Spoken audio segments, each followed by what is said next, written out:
Hello, Smirconishers. Welcome back to smirconish.com. This is the editor's report. And as you know, I'm your editor, Gilly Remen. As I think I've been saying almost every week, it seems like the world is just getting crazier and crazier, and news is just getting crazier and crazier. But hope everybody is healthy and hope everybody is safe and following all the best advice of our governments and our doctors and our institutions that are there to keep us safe. So let's get right to it after that brief interruption. As I do every week, I'm going to highlight some of the best content, original content, I should say, on smirconish.com, written by listeners of the radio program and contributors like you.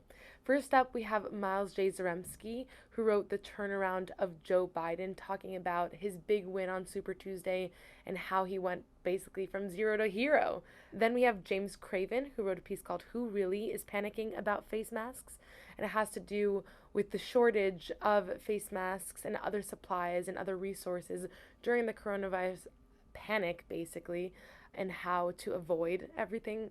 Then we have Greg Troutman, who wrote Who Broke the 2020 Democratic National Convention, where he's kind of hypothesizing what will happen this summer during the Democratic National Convention and who will get that prized nomination for the general election. And we have Chaim Aron, who wrote a piece called Bloomberg Couldn't See the Forest for the Trees, where he talks about Bloomberg's failed attempt and money waste of a campaign.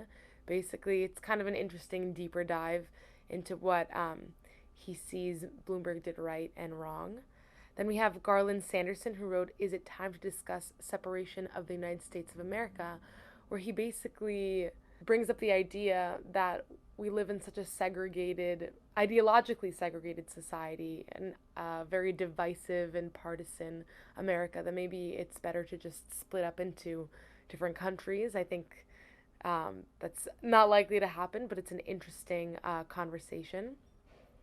Then we have David Scharf, who wrote What Super Tuesday Really Taught Us, and he talks about the political consequences of Super Tuesday and kind of his predictions for what's to come. Then we have Dr.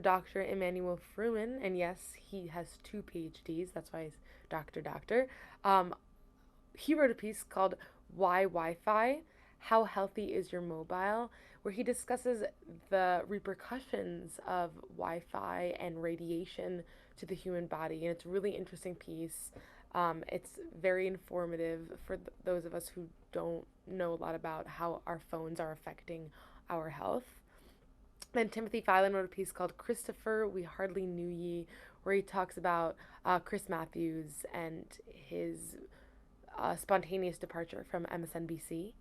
Then lastly, we have Catherine Smith, who wrote Uniformity is the Key to Failure. She's in the U.S. Army, and she discusses how diversity is specifically the key to success and how it's better for problem solving and better for everybody involved and to empower minorities and also to bring better ideas for everybody. So that's kind of the lay of the land on smirconish.com critical thinking section right now. If you have any ideas for potential contributions, please send them to editor@smirconish.com. We would love to work with you. And as I said before, stay safe, be healthy, be rational, be nice, be kind, and have a great weekend. Tune in to Smirconish at CNN at 9 a.m. on Saturday, and as always, every weekday from 9 to 12 in the morning on SiriusXM, channel 124, the POTUS channel. See you guys later. Toodles!